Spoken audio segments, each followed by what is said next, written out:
قل لو كان البحر مدادا لكلمات ربي لنفد البحر قبل أن تنفد كلمات ربي ولو جئنا بمثله مددا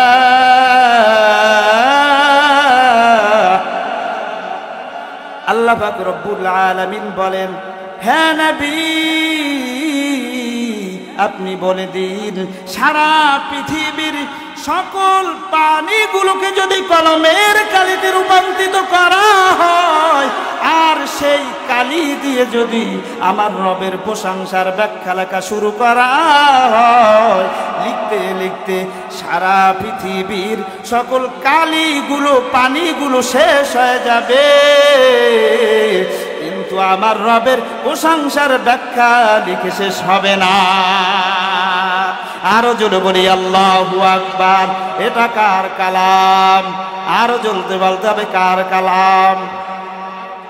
আমাদের মতো হতভাগ্য জাতি, আমাদের মতো কপাল পোড়া জাতি পৃথিবীতে আর কেউ নাই যে হুজুর এটা কেমন কথা, আমরা তো সৌভাগ্যশীল জাতি, আশরাফুল মাখলুকাত, আমরা শ্রেষ্ঠ জাতি, কেন আমাদেরকে কপাল পোড়া জাতি বলছেন?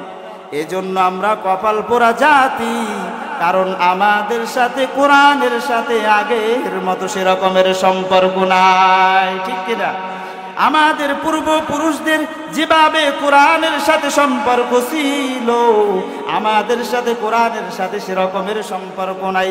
আমাদের পূর্বপুরুষদের দেখা যাইতো প্রতিদিন ফজরের নামাজের পর প্রতি ঘর থেকে পবিত্র কুরআনুল কারীমের তেলাওয়াতের আওয়াজ পাওয়া যাইতো, ঠিক কিনা?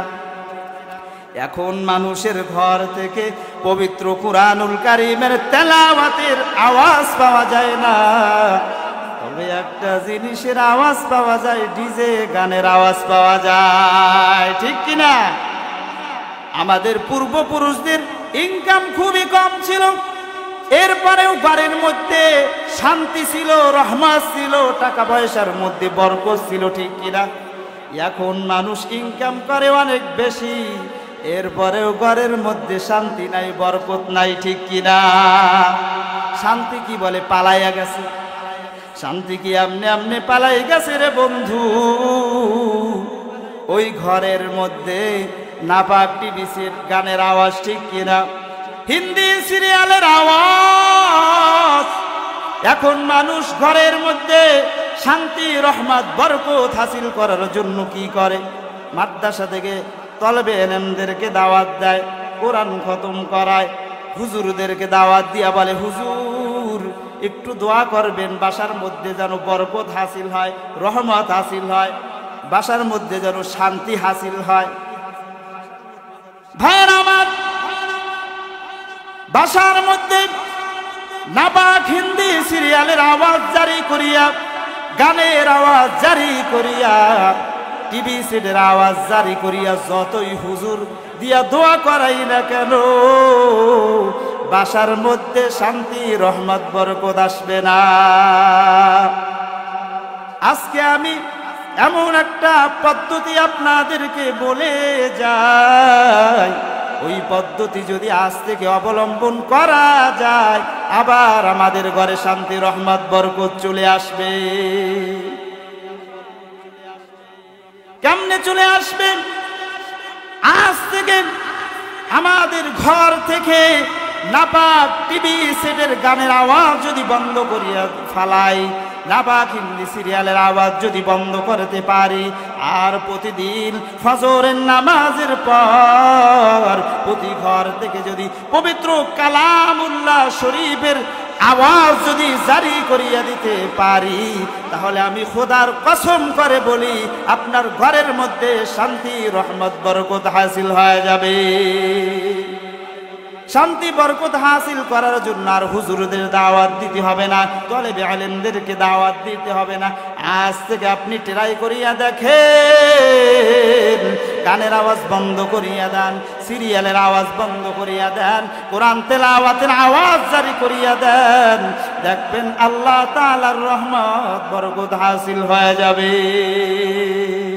বালাগাল উলা বিকামালিহি কাশাফাদ দুজা বিজামালিহি حسنت جميع خصاله صلوا عليه وآله محبতের সাথে সবাই জিকির করি লা ইলাহা ইল্লাল্লাহ লা ইলাহা ইল্লাল্লাহ লা ইলাহা ইল্লাল্লাহ لا إله إلا الله لا إله إلا الله لا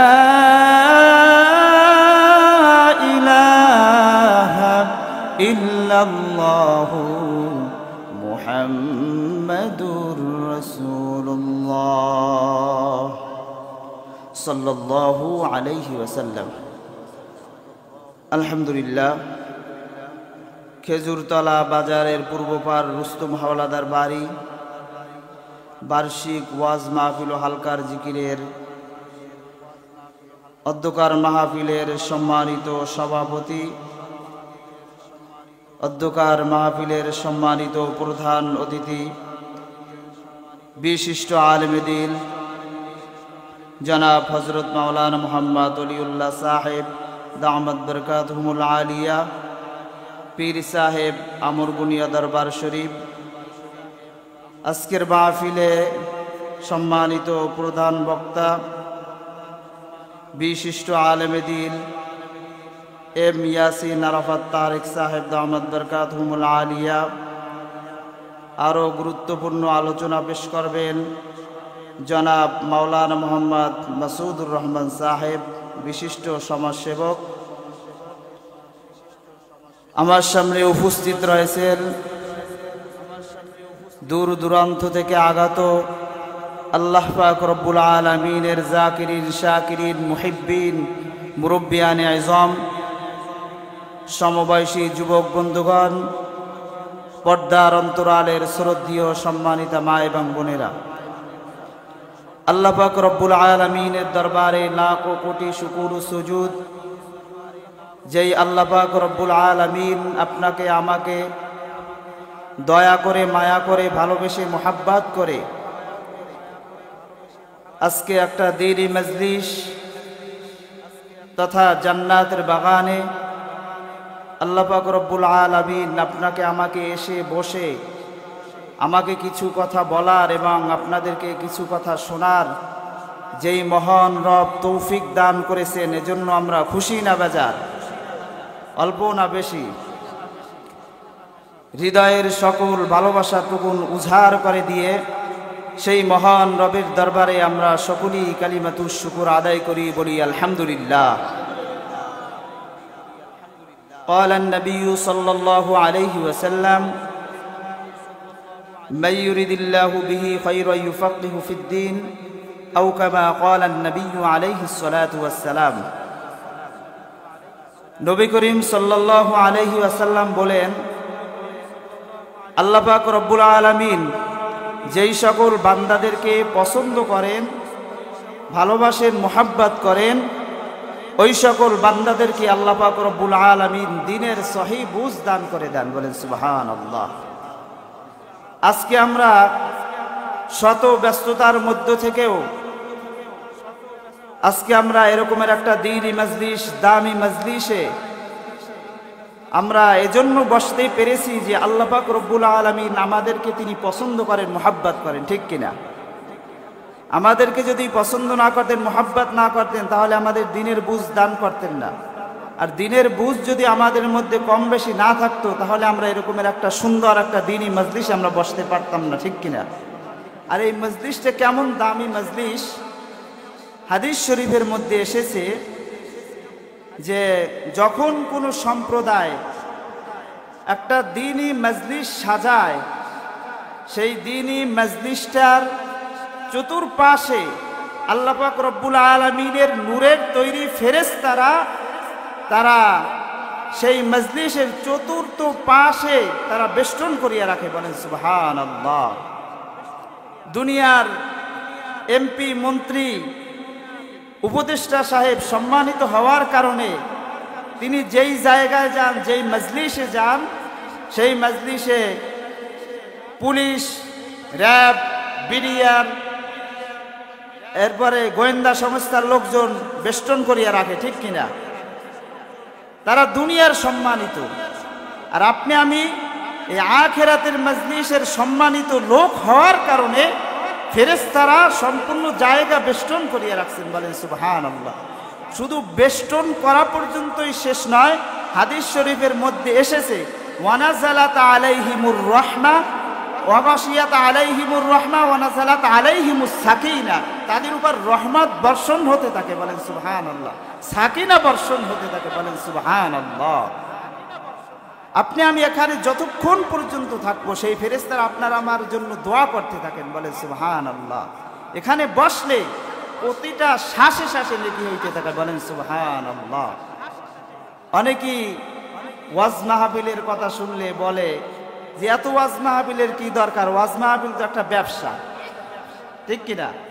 যে মাহফিলের জন্য কোথাও চাঁদা চাইতে গেলে কি দেখা যায় যে দান করতে তো চাই না, নিজের পেটের মধ্যে যত বক্তৃতা আছে সেগুলো তো 5 মিনিট মোটামুটি কায়দায় শোনায়, এরপরে বলে ওয়াজ মাহফিল তো একটা ব্যবসা। এরপরে কি করে 5 টাকার একটা সিরা নোট বা 10 টাকার একটা সিরা নোট যেটা চলে না এর একটা ধরাই দেয়, ঠিক কিনা? তো আমি বলবো যে আসলে ওয়াজ মাহফিল একটা ব্যবসা। কেমন ব্যবসা? সেটা হলো আখিরাতের ব্যবসা। বলেন সুবহানাল্লাহ। আমরা যে এখানে যে বসেছি, যেহেতু ওয়াজ মাহফিল একটা ব্যবসা, কেমন ব্যবসা? এখানে বসে যদি কোনো বান্দা একবার সুবহানাল্লাহ বলে, একবার আলহামদুলিল্লাহ বলে, তাহলে ফায়দা আছে না নাই? কেমন ফায়দা? জান্নাতের মধ্যে একটা তার জন্য গাছ তৈরি হয়ে যায়। বলেন সুবহানাল্লাহ। আর সেই গাছের ছায়া এত বড় যে সারা পৃথিবীতে যদি এই যে সরিষার দানা যদি ছিটাই দেওয়া হয় আর একটি পাখি যদি আসমান থেকে এসে ওই সরিষার দানাগুলো এক একটি করে যদি আসমানে নিয়ে যায় এবং 70,000 বছর পরে যদি আবার আরেকটি নিয়ে যায়, এভাবে নিতে নিতে এক সময় সরিষার দানা শেষ হয়ে যাবে, কিন্তু আপনি আমি যে সুবহানাল্লাহ আলহামদুলিল্লাহ বললাম, এই যে গাছ তৈরি হলো সেই গাছের ছায়া শেষ হতে পারে না। বলেন সুবহানাল্লাহ। তাহলে আমরা এখানে যে বসেছি, যেহেতু ব্যবসা করতেই বসেছি, তাহলে আমাদের জবান থেকে সুবহানাল্লাহ আলহামদুলিল্লাহ যখন অ্যান্সারের প্রয়োজন হবে তখন জবাব দিতে হবে, তাহলে ব্যবসায় লাভবান হওয়া যাবে, ঠিক কিনা? যে ব্যবসায় ইনভেস্ট করলাম, এখন বাসায় যাই যদি ঘুমাই, তাহলে কি বলেন ব্যবসায় লাভবান হওয়া যাবে? লাভবান হওয়া যাবে না। যেহেতু আমরা ব্যবসায় বসেছি, সেই ব্যবসায় কি কাজ করতে হবে, ঠিক কিনা? এজন্য সুবহানাল্লাহ আলহামদুলিল্লাহ যখন যেটা আলোচনার মধ্যে আসে তখন সেটা বলতে হবে, তাহলে আমরা লাভবান হতে পারবো। তো আল্লাহর কাছে শুকরিয়া যে আমরা এত সুন্দর একটা দিনই মজলিসে আমরা বসতে পেরেছি। দেখেন এখানে মাহফিল হয় এই কততম? 40তম। এই 40তম মাহফিল আপনি একটু খেয়াল করে দেখেন, সেই 40তম শুরুর বছরে যে মাহফিলে যেই লোকজন ছিল তাদের মধ্যে থেকে দেখেন আজকে অনেকেই দুনিয়াতে নাই। এই মাহফিল আল্লাহ কবুল করলে কিয়ামত পর্যন্ত জারি থাকবে, কিন্তু আপনি আমি একদিন দুনিয়াতে আর থাকবো না। এজন্য এই যে সময়টা, এটা আমরা গুরুত্বর সাথে আমরা এই সময়টা আমরা কাটাবো। সবাই রাজি আছি তো ইনশাআল্লাহ? শেষ পর্যন্ত সবাই থাকবো তো ইনশাআল্লাহ? থাকবো নাকি ভাগবো? ইনশাআল্লাহ। আল্লাহ তাআলা আমাদের সকলকে কবুল করে সবাই বলে আমিন। এই যে আল্লাহ তাআলার পক্ষ থেকে একটা নিয়ামত পাইলাম, এখানে বসতে পেরেছি, এই নিয়ামতের শুকরিয়া আদায়ার্থে যদি আমরা এখন সিজদায় পড়ে যাই আর এক সিজদায় যদি কিয়ামত হয়ে যায়, তাহলে এই নিয়ামতের শুকরিয়া আদায় করে শেষ হতে পারে না। আল্লাহ পাক রব্বুল আলামিন তিনি মানুষ সৃষ্টি করেছেন, শুধু মানুষ সৃষ্টি করিয়াই শেষ নয়, তিনি যুগে যুগে অসংখ্য অগণিত নবী পয়গম্বরগণদেরকে দুনিয়াতে পাঠাইছেন মানুষদেরকে পথ দেখাই দেওয়ার জন্য। এখানে একটা কথা হলো যে অনেকেই বলে থাকে যে 1 লক্ষ কি 2 লক্ষ পয়গম্বর আল্লাহ পাক রব্বুল আলামিন দুনিয়াতে পাঠাইছেন। তো এখানে অনেক ওলামায়ে কেরাম, অনেক মুফাসসিরিনে কেরামদের মতভেদ রয়েছে যে 1 লক্ষ কি 1.5 লক্ষ, 1 লক্ষ কি 2 লক্ষ পয়গম্বর। তো পার্থক্য হলে 1000 2000 হতে পারে, হ্যাঁ, তাহলে 1 লক্ষ সেটা অনেক ক্ষেত্রেই গ্রহণযোগ্যতা হয় না। এজন্য আমরা এখানে তর্কে নাই। যে আমার মেয়েদের থেকে আমি একটা কথা বলি, যদি আমরা বলি যে আল্লাহ পাক রব্বুল আলামিন অসংখ্য অগণিত নবী পয়গম্বরগণদেরকে পাঠিয়ে দিয়েছেন, তাহলে কিন্তু কোনো ঝামেলা নাই, ঠিক কিনা? গণনার দরকার নাই। যে আল্লাহ তাআলা অসংখ্য অগণিত নবী পয়গম্বরগণদেরকে পাঠিয়ে দিয়েছেন উম্মতদেরকে পথ দেখাই দেওয়ার জন্য। যেমন আপনার হযরত আদম নবী থেকে শুরু করে আমাদের নবী পর্যন্ত যত নবী পয়গম্বর এই দুনিয়াতে এসেছেন সকলেরই দাওয়াত ছিল একটা, সেটা কি? লা ইলাহা ইল্লাল্লাহ, লা ইলাহা ইল্লাল্লাহ। কিন্তু এর সাথে যেটা সম্পৃক্ত হয়েছে, যেই যুগে যেই নবী পয়গম্বর এসেছেন সেই কালিমার সাথে তার নামটা যুক্ত হয়েছে। যেমন আদম আলাইহিস সালামের সময় লা ইলাহা ইল্লাল্লাহ, আদম সফিউল্লাহ। এরপরে ঈসা নবী, মুসা নবীর সময় লা ইলাহা ইল্লাল্লাহ, মুসা কালিমুল্লাহ। ঈসা নবীর সময় লা ইলাহা ইল্লাল্লাহ, ঈসা রুহুল্লাহ। আর আমাদের নবীটা হলো কি? লা ইলাহা ইল্লাল্লাহ মুহাম্মাদুর রাসূলুল্লাহ সাল্লাল্লাহু আলাইহি ওয়াসাল্লাম। তো আল্লাহ পাক রব্বুল আলামিন তার প্রিয় পয়গম্বরগণদেরকে যে পাঠিয়েছেন মানুষদেরকে পথ দেখাইয়ে দেওয়ার জন্য আসমানি কিতাব নাজিল করেছেন। সেই আসমানি কিতাবের মধ্য থেকে সর্বশ্রেষ্ঠ 4খানা কিতাব, সেই 4খানা সর্বশেষ কিতাব আমাদের নবীর উপরে নাজিল করেছেন আল কুরআনুল কারীম। সবাই বলি আলহামদুলিল্লাহ। সেই জিনিসটার নাম কি? আল কুরআন। কি নাম? কুরআন। সেই কোরআনটা আমাদের উপরে নাজিল করেছেন। তো আল্লাহ পাক রব্বুল আলামিন আমাদের নবীর উপরে যেই কোরআন নাজিল করেছেন, এটা হলো আমাদের জীবন পরিচালনা করার জন্য, আমাদের জীবন বিধান হিসাবে আল্লাহ পাক রব্বুল আলামিন নাজিল করেছেন আল কোরআনকে। আর আল্লাহ পাক রব্বুল আলামিন মানুষদেরকে যে সৃষ্টি করেছেন তার একটা উদ্দেশ্য আছে না নাই? আল্লাহ পাক রব্বুল আলামিন কোরআনের মধ্যে বলেন, আফা হাসিবতুম আন্নামা খলাকনাকুম আবাসা, হে মানব সকল, তোমরা কি মনে করেছো যে তোমাদেরকে আমি অহেতুক বানিয়েছি? আল্লাহ তাআলা অন্য বর্ণনায় নিজেই সেই জবাব দিয়ে দেন। কি জবাব দেন? ওয়ামা খালাকতুল জিন্না ওয়াল ইনস, ওয়ামা খালাকতুল জিন্না ওয়াল ইনসা ইল্লা লিয়াবুদুন।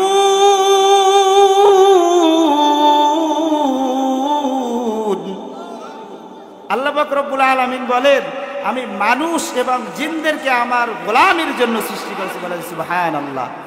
তাহলে আমরা সকলেই কার গোলামির জন্য সৃষ্টি হয়েছি? আল্লাহর গোলামের জন্য। আমরা সকলেই কিন্তু গোলামের বংশধর। কি বলেন? গোলামের বংশধর। গোলাম বলতে কি আমাদের লজ্জা লাগে? আমরা কি দুনিয়ার কোনো নেতার গোলাম? দুনিয়ার কোনো মানুষের গোলাম? আমরা কার গোলাম? সবাই গলার আওয়াজটুকুন ছেড়ে বলেন, কার গোলাম? দুনিয়ার কোনো মানুষের গোলাম? আমরা আল্লাহর গোলাম। আর আল্লাহর গোলাম মানে যে আল্লাহর গোলাম হয়ে গেল, সে দুনিয়ায় পেয়ে গেল, আখিরাতে পেয়ে গেল। বলুন ঠিক কিনা? সে দুনিয়ায় উভয় জাহানি সে সফলতা অর্জন করলো। আর সে কি করলো? দুনিয়া এবং আখিরাতে সফলতা অর্জন করলো আল্লাহর গোলামি করার কারণে। এজন্য আমরা সকলেই গোলাম কার? আল্লাহর গোলাম, তার গোলাম। আমার তালই গোলাম, আমার দাদা গোলাম, আমার বাবা গোলাম, আমি নিজেও গোলাম, ঠিক কিনা? তো আমরা সকলেই আল্লাহর গোলাম। তাহলে আল্লাহর গোলামি করার জন্য আল্লাহ তাআলা যেই বিধান দিয়েছেন, যেইভাবে আল্লাহ জীবন পরিচালনা করতে বলেছেন সেইভাবেই তো পরিচালনা করতে হবে, ঠিক কিনা? দুনিয়ার কোনো তন্ত্র মন্ত্র, দুনিয়ার কোনো আদর্শ দ্বারা জীবন পরিচালনা করা যাবে না। যেহেতু আমরা দাবি করি গোলাম একজনের, তিনি কে? আল্লাহ। তাহলে সে যেভাবে আদেশ করেছেন, সে যেভাবে চলতে বলেছেন সেভাবেই চলতে হবে। বলুন ঠিক কিনা?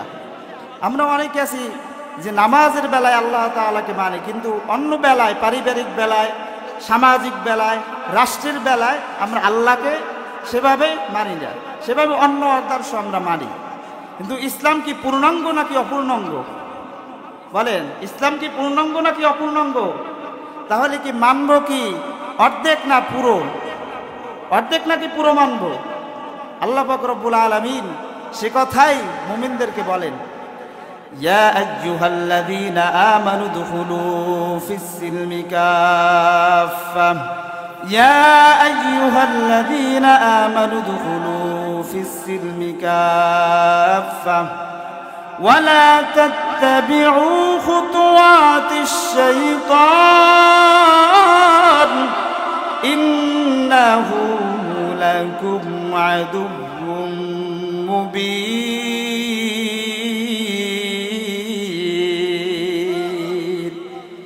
আল্লাহ পাক রব্বুল আলামিন বলেন, হে ঈমানদারেরা, তোমরা যারা ঈমান এনেছো, আমার উপর বিশ্বাস স্থাপন করেছো, উদখুলু ফিস-সিলমি কাফা, তোমরা পরিপূর্ণরূপে ইসলামের মধ্যে প্রবেশ করো, পরিপূর্ণভাবে ইসলামের মধ্যে দাখিল হও। ওয়ালা তাত্তাবিউ খুতুওয়াতিশ শাইতান, তোমরা শয়তানের পদাঙ্গ অনুসরণ করো না। ইন্নাহু লাকুম আদুউম মুবিন,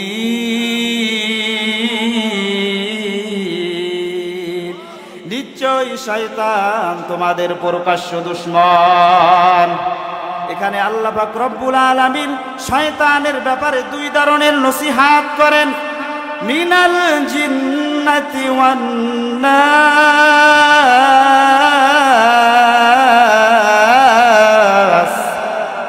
একটা হইল মানুষ শয়তান আর একটা হইল জিন শয়তান। তবে জিন শয়তানের থেকেও মানুষ শয়তান খুবই মারাত্মক। আজকে আমি পরিচয় দিয়ে যাচ্ছি, আবার গ্যাঞ্জাম লাগাই, আবার মামলায় বাজাই দিয়ে না মারে, যে মানুষ শয়তান কাকে বলা হয়। সহজ কথা, সহজ অ্যান্সার, আল্লাহর হুকুম রাসূলের তরিকায় চলতে বাধা দেয় যে মানুষ শয়তান বলা হয় তাকে, ঠিক কি না? মানুষ শয়তান সে আমার ভাইও হতে পারে, মানুষ শয়তান সে আমার বাবাও হতে পারে, মানুষ শয়তান সে আমার স্ত্রীও হতে পারে। বাবার 60 বছর বয়স, মসজিদের সিরাত সুরাত কি রকমের সেটাও ভালো করে জানে না, মসজিদের বারান্দায়ও যায় না।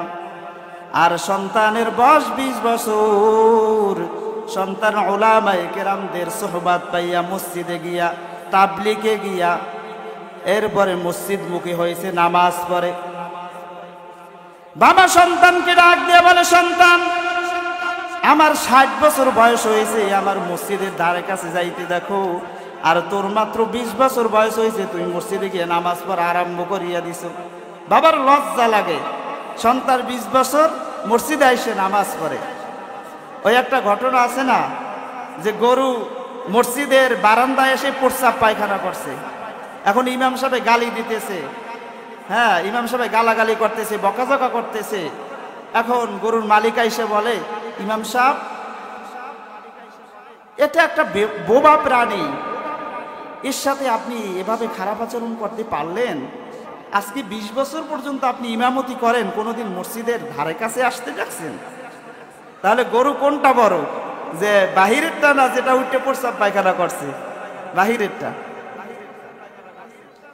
যে সন্তানের 20 বছর বয়স, সন্তান মসজিদে এসে নামাজ পড়ে, বাবার লজ্জা লাগে, এরকমের আছে না নাই?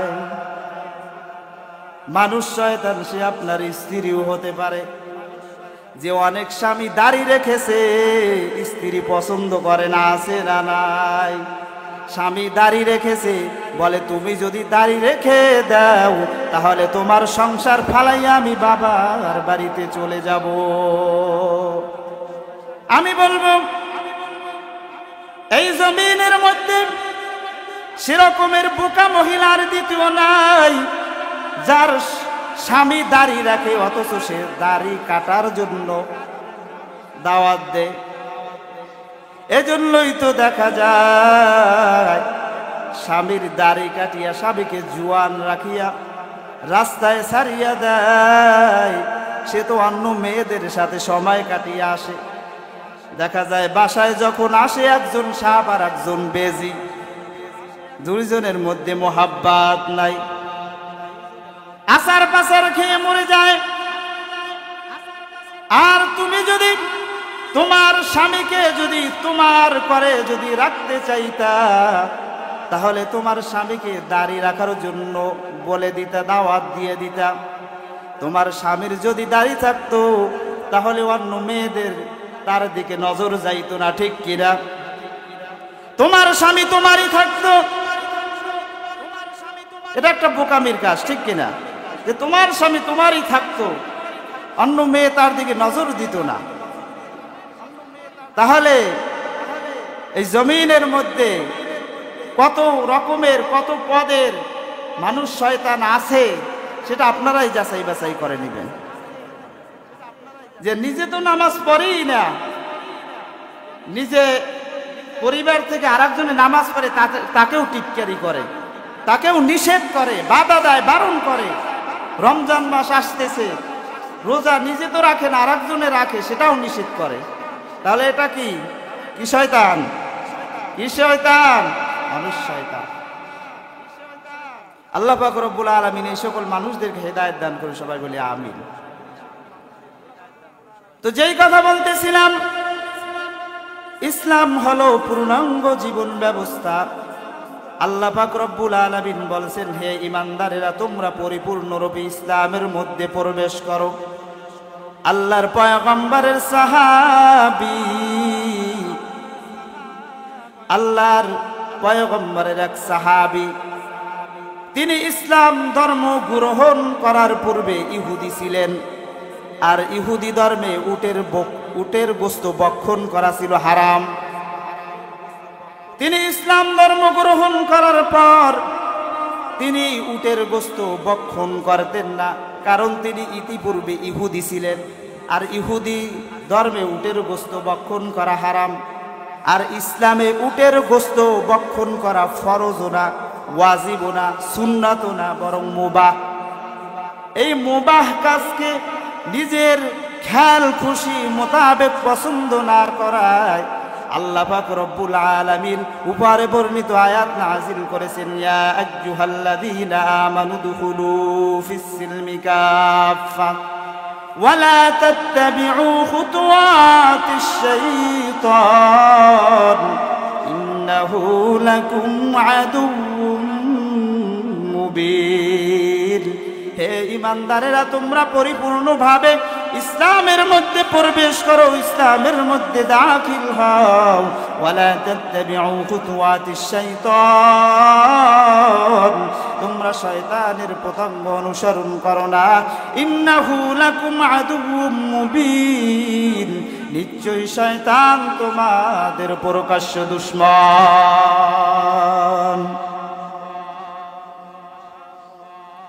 কাজী বন্ধু, আমাদের জীবন পরিচালনা করার জন্য আমাদের জীবন বিধান হিসাবে যেই কিতাবটা নাজিল করেছেন, সেই কিতাবটার নাম কি? সেই কিতাবটার নাম কি? সবাই জোরে বলেন, সেই কিতাবটার নাম কি? কোরআন। আর কোরআন এমন একটি কিতাব, এমন একটি বাণী, যেই বাণীর মতো দ্বিতীয় আর কোনো বাণী নাই। যেই কিতাবের মতো দ্বিতীয় কিতাব, অদ্বিতীয় কিতাব এই জমিনের মধ্যে আর নাই। যেই কিতাবের হেফাজতের জিম্মাদারি দুনিয়ার কোনো মানুষকে আমার আল্লাহ তাআলা দেন নাই, তিনি নিজেই সেই কিতাবের হেফাজতের জিম্মাদারি নিয়েছেন। বলেন সুবহানাল্লাহ।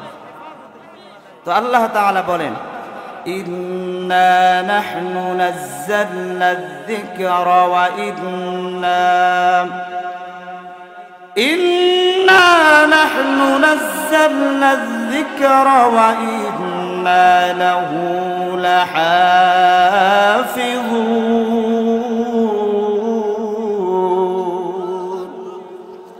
আল্লাহ পাক রব্বুল আলামিন বলেন, এই কোরআনকে নাজিল করেছি আমি আল্লাহ, আর এই কোরআনের হেফাজতের জিম্মাদারি নিয়েছি আমি আল্লাহ।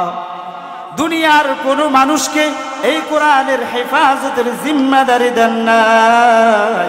এই কোরআনের হেফাজতের জিম্মাদারি স্বয়ং আমার রব আল্লাহ তাআলা নিজে নিয়েছে। আজ কোরআন নাজিল হলো একদিন আর 2 দিন হয় নাই, 1500 বছর হয়ে গেল। এই কোরআনকে দুনিয়ার জমিন থেকে বিলুপ্ত করিয়া দেওয়ার জন্য কত রকমের চেষ্টা সাধনা করা হলো, কত রকমের ষড়যন্ত্র করা হলো। হাজার হাজার কোরআনকে আগুনে জ্বালিয়ে পুড়িয়ে ছারখার করিয়া দেওয়া হলো। শত শত কোরআনের হাফেজদেরকে শহীদ করিয়া দেওয়া হলো। এরপরও এই পৃথিবীর জমিন থেকে আল্লাহ পাক রব্বুল আলামিনের কালামকে শেষ করিয়া দিতে পারে না। কারণ এই কোরআনের হেফাজতের জিম্মাদারি কে নিয়েছেন? আরো জোরে বলতে হবে, কে নিয়েছেন? আল্লাহ। এই কোরআনের আলো, এই কোরআনের আলোর জিম্মাদারির সুইচ আমার আল্লাহ তাআলার কাছে। যতই চেষ্টা করা হোক না কেন বন্ধ করিয়া দেওয়ার জন্য, কেউ বন্ধ করিয়া দিতে পারবে না। আমি একটা উদাহরণ সব সময় দিয়ে থাকি।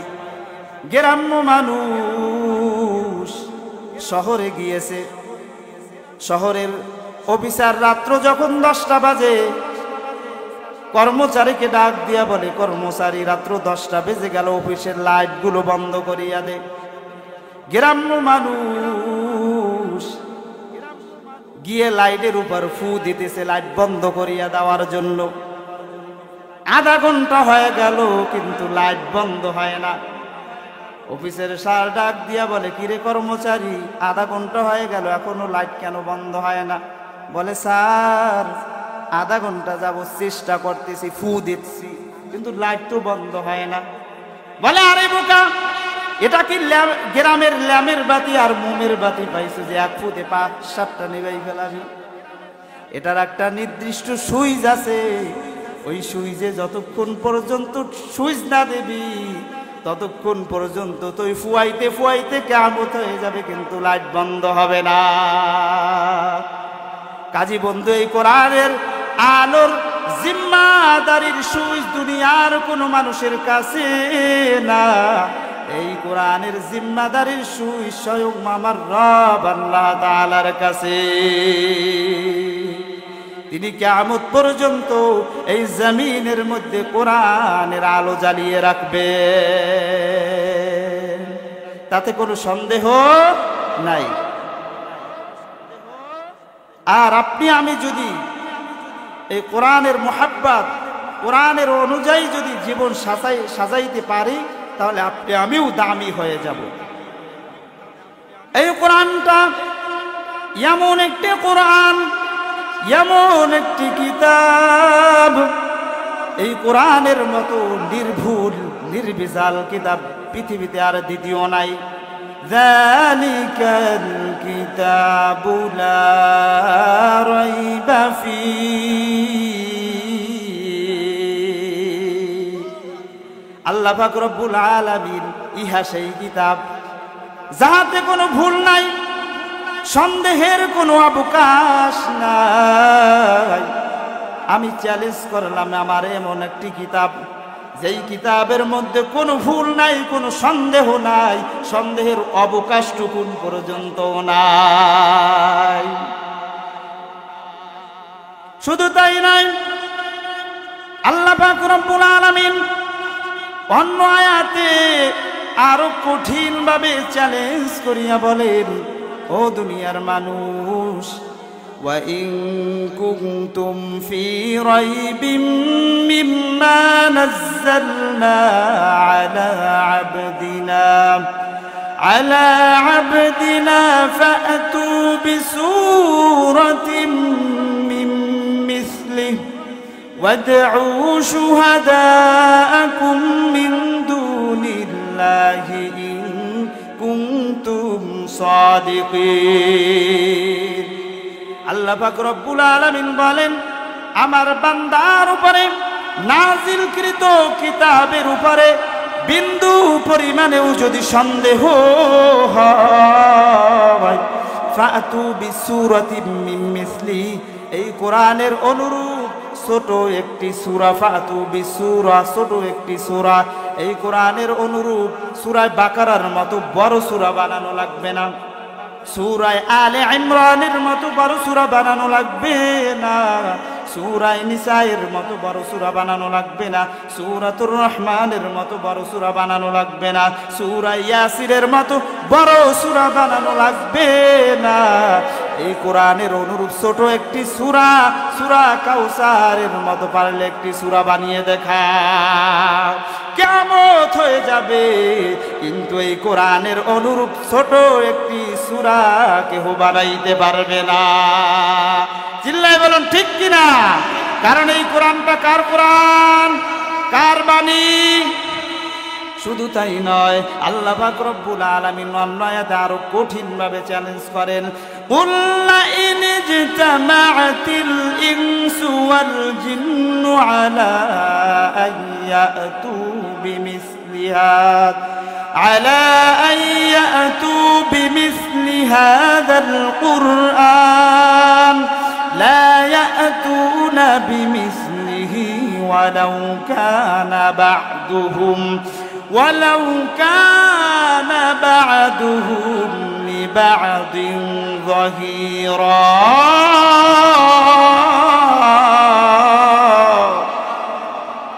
আল্লাহ পাক রব্বুল আলামিন বলেন, হ্যাঁ নবী আপনি বলে দিন, সারা পৃথিবীর সকল মানুষ এবং জিন যদি একত্রিত হইয়া এই কোরআনের অনুরূপ একটি যদি কোরআন আনায়নের জন্য চেষ্টা করে, এই কোরআনের অনুরূপ একটি যদি কোরআন বানানোর জন্য যদি চেষ্টা করা হয়, তাহলে তারা সকলেই ব্যর্থ হয়ে যাবে, কিন্তু এই কোরআনের অনুরূপ একটি কোরআন তারা বানাইতে পারবে না। চিল্লায় বলি আল্লাহু আকবার, আর জায়গায় বলি নারায়ে তাকবীর। আল কোরআনের আলো, আল হাদিসের আলো। তাহলে এই কোরআনটা কার কোরআন? চ্যালেঞ্জ করেছেন কে? তাতে কোনো সন্দেহ নাই। দুনিয়ার কত রকমের পণ্ডিত মশাই বাহির হয়েছিল, আরবি সাহিত্যিকবিদ বাহির হয়েছিল এই কোরআনের ভুল ব্যাখ্যা বাহির করার জন্য। বিধর্মীরা কোরআনের হাফেজ হয়েছে, কোরআনের তাফসীর করেছে, শুধু একমাত্র কারণ হলো এই কোরআনের ভুল ধরার জন্য। কিন্তু এই কোরআন থেকে একটি শব্দ তো দূরের কথা, একটি হরফের পর্যন্ত ভুল ধরতে পারে না, কারণ এই কোরআনটা কার কোরআন? আল্লাহর কোরআন, তাতে কোনো সন্দেহ নাই। এই কোরআনটা হলো আল্লাহ তাআলার কোরআন, এই কোরআনটা হলো জ্ঞানের সমুদ্র। কোরআন কি? জ্ঞানের সমুদ্র। দুনিয়ার মানুষের যত জ্ঞান রয়েছে সকল জ্ঞানগুলো তুচ্ছ তুচ্ছ, একমাত্র আমার আল্লাহ তাআলার কোরআনটাই হলো জ্ঞানের সমুদ্র। কেমন জ্ঞানের সমুদ্র?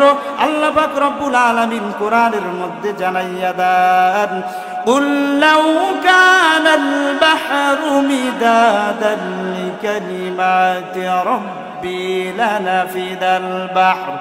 لنفد البحر قبل أن تنفد كلمات ربي ولو جئنا بمثله مددا।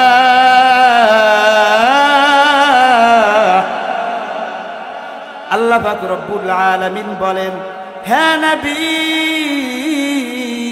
আপনি বলে দিন, সারা পৃথিবীর সকল পানিগুলোকে যদি কলমের কালিতে রূপান্তরিত করা হয়, আর সেই কালি দিয়ে যদি আমার রবের প্রশংসার ব্যাখ্যা লেখা শুরু করা হয়, লিখতে লিখতে সারা পৃথিবীর সকল কালিগুলো, পানিগুলো শেষ হয়ে যাবে, কিন্তু আমার রবের প্রশংসার ব্যাখ্যা লিখে শেষ হবে না। আরো জোরে বলি আল্লাহু আকবার। এটা কার কালাম? আরো জ্বলতে বলতে হবে কার কালাম? আমাদের মতো হতভাগ্য জাতি, আমাদের মতো কপাল পোড়া জাতি পৃথিবীতে আর কেউ নাই যে হুজুর এটা কেমন কথা, আমরা তো সৌভাগ্যশীল জাতি, আশরাফুল মাখলুকাত, আমরা শ্রেষ্ঠ জাতি, কেন আমাদেরকে কপাল পোড়া জাতি বলছেন? এজন্য আমরা কপাল পোড়া জাতি, কারণ আমাদের সাথে কোরআনের সাথে আগের মতো সেরকমের সম্পর্ক নাই, ঠিক কিনা? আমাদের পূর্বপুরুষদের যেভাবে কোরআনের সাথে সম্পর্ক ছিল, আমাদের সাথে কোরআনের সাথে সেরকমের সম্পর্ক নাই। আমাদের পূর্বপুরুষদের দেখা যাইত প্রতিদিন ফজরের নামাজের পর প্রতি ঘর থেকে পবিত্র কুরআনুল কারীমের তেলাওয়াতের আওয়াজ পাওয়া যাইত, ঠিক কিনা? এখন মানুষের ঘর থেকে পবিত্র কুরআনুল কারীমের তেলাওয়াতের আওয়াজ পাওয়া যায় না, তবে একটা জিনিসের আওয়াজ পাওয়া যায়, ডিজে গানের আওয়াজ পাওয়া যায়, ঠিক কিনা? আমাদের পূর্বপুরুষদের ইনকাম খুবই কম ছিল, এরপরেও ঘরের মধ্যে শান্তি ছিল, রহমত ছিল, টাকা পয়সার মধ্যে বরকত ছিল, ঠিক কিনা? এখন মানুষ ইনকাম করে অনেক বেশি, এরপরেও ঘরের মধ্যে শান্তি নাই, বরকত নাই, ঠিক কিনা? শান্তি কি বলে? পালাইয়া গেছে। শান্তি কি আমনে আমনে পালাই গেছে রে বন্ধু? ওই ঘরের মধ্যে নাপাক টিভি সেট, গানের আওয়াজ, ঠিক কিনা? হিন্দি সিরিয়ালের আওয়াজ। এখন মানুষ ঘরের মধ্যে শান্তি, রহমত, বরকত হাসিল করার জন্য কি করে? মাদ্রাসা থেকে তলবে এলেমদেরকে দাওয়াত দেয়, কোরআন খতম করায়, হুজুরদেরকে দাওয়াত দিয়া বলে হুজুর একটু দোয়া করবেন, বাসার মধ্যে যেন বরকত হাসিল হয়, রহমত হাসিল হয়, বাসার মধ্যে যেন শান্তি হাসিল হয়। ভাইয়ের আমার, বাসার মধ্যে নাপাক হিন্দি সিরিয়ালের আওয়াজ জারি করিয়া, গানের আওয়াজ জারি করিয়া, টিভি সেটের আওয়াজ জারি করিয়া যতই হুজুর দিয়া দোয়া করাই না কেন, বাসার মধ্যে শান্তি, রহমত, বরকত আসবে না। আজকে আমি এমন একটা পদ্ধতি আপনাদেরকে বলে যাই, ওই পদ্ধতি যদি আজ থেকে অবলম্বন করা যায়, আবার আমাদের ঘরে শান্তি, রহমত, বরকত চলে আসবে। কেমনে চলে আসবে? আজ থেকে আমাদের ঘর থেকে নাপাক টিভি সেটের গানের আওয়াজ যদি বন্ধ করিয়া ফালাই, নাপাক হিন্দি সিরিয়ালের আওয়াজ যদি বন্ধ করতে পারি, আর প্রতিদিন ফজরের নামাজের পর প্রতি ঘর থেকে যদি পবিত্র কালামুল্লাহ শরীফের আওয়াজ যদি জারি করিয়া দিতে পারি, তাহলে আমি খোদার কসম করে বলি আপনার ঘরের মধ্যে শান্তি, রহমত, বরকত হাসিল হয়ে যাবে। শান্তি, বরকত হাসিল করার জন্য আর হুজুরদের দাওয়াত দিতে হবে না, তলেবে আলেমদেরকে দাওয়াত দিতে হবে না।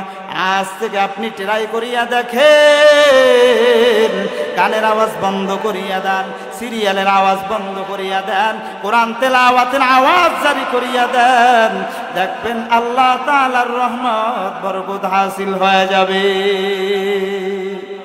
সবাই রাজি আছি তো ইনশাআল্লাহ? শান্তি, রহমত, বরকত চাই কি চাই না? কে কে চাই? দুইটা হাত উত্তোলন করে দেখাই তো। লিল্লাহে তাকবীর, নারায়ে তাকবীর। আল্লাহ পাক রব্বুল আলামিন আমাদেরকে প্রতিদিন ফজরের নামাজের পরে কোরআন তেলাওয়াতের আওয়াজ জারি করিয়ে দেওয়ার তৌফিক দান করে সবাই বলি আমিন। তো যেই কথা বলতেছিলাম যে কোরআন আল্লাহ পাক রব্বুল আলামিন আমাদের জীবন বিধান হিসাবে নাজিল করেছেন, সেই কোরআন কেমন মজবুতান কোরআন, কেমন চ্যালেঞ্জ করেছেন আল্লাহ, যে দুনিয়ার